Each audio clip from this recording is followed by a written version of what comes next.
ചൈനയിൽ ഉള്ളവരുടെ ഇഷ്ട ആഹാരം എന്താണെന്ന് ചോദിച്ചാൽ അതിൽ ഒന്ന് മുതലയിറച്ചിയായിരിക്കും. ഇങ്ങനെയുള്ള ഈ മുതലകളെ ഫാമുകളിൽ എങ്ങനെയാണ് വളർത്തി ഇറച്ചിയാക്കിയെടുക്കുന്നത് എന്നാണ് നമ്മൾ ഇന്നത്തെ വീഡിയോയിൽ നോക്കാൻ പോകുന്നത്.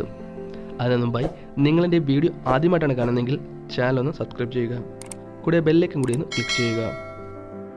മുതലകളുടെ രാജ്യമെന്നറിയപ്പെടുന്ന ബ്രസീലിലെ മുതല കൃഷി എങ്ങനെയെന്ന് നോക്കാം. ആദ്യമേ മുതലകളുടെ മുട്ട ശേഖരണമാണ്. ഇതുപോലെയുള്ള ചതുപ്പ് സ്ഥലങ്ങളിൽ കൂടുകൂട്ടിയാണ് മുതലകൾ മുട്ടയിടുന്നത്. ഏകദേശം 10 മുതൽ 20 മുട്ട വരെ ഇങ്ങനെ ഒരു കൂട്ടിൽ നിന്നും കിട്ടാം. ഇങ്ങനെയുള്ള ഈ മുട്ടകൾ ശേഖരിച്ച് ഇതിനെ ആദ്യമേ വിരിയിപ്പിച്ചെടുക്കുന്നു.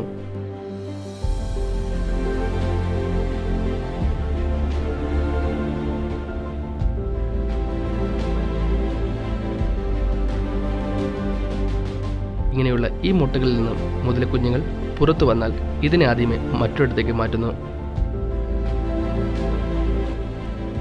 പോർക്കിറച്ചിയാണ് ഈ മുതലകളുടെ പ്രധാന ആഹാരം.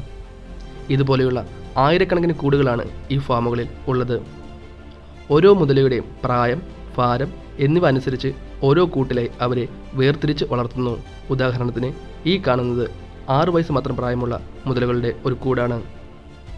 1 മുതൽ 3 വയസ്സ് വരെയുള്ള മുതലകൾ ഏറെ ഭക്ഷണം കഴിക്കുകയും വളരെ പെട്ടെന്ന് വളരുകയും ചെയ്യുന്നു.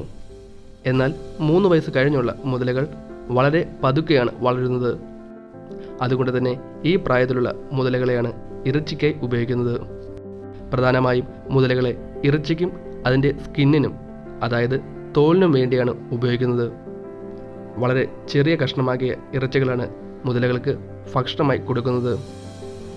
ഓരോ ദിവസവും ഏകദേശം 100 കിലോ വരെയുള്ള ഇറച്ചികളാണ് ഈ ഫാമുകളിലേക്ക് എത്തിക്കുന്നത്. ഇങ്ങനെ 3 വയസ്സ് വരെ വളർത്തിയ ശേഷം ഇവരെ ഫാക്ടറിയിലേക്ക് എത്തിക്കുന്നു. ഇനി ഇവിടെ നിന്നാണ് ബാക്കിയുള്ള പ്രോസസ്സ് ആരംഭിക്കുന്നത്. മുതലകളെ ആദ്യമേ കൊന്ന്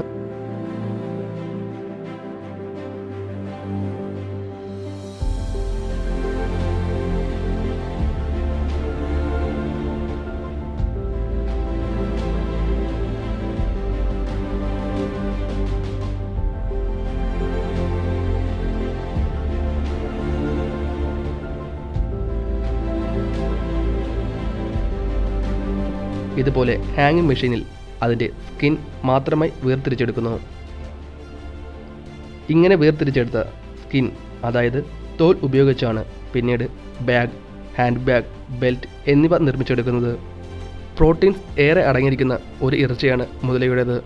ഇങ്ങനെ സ്കിൻ വേർതിരിച്ച് മുതലകളുടെ ഇറച്ചികൾ ചെറിയ പീസുകളാക്കി കട്ട് ചെയ്ത് പാക്ക് ചെയ്ത് കമ്പനി പാക്കറ്റിലാക്കി കയറ്റി അയക്കുന്നു.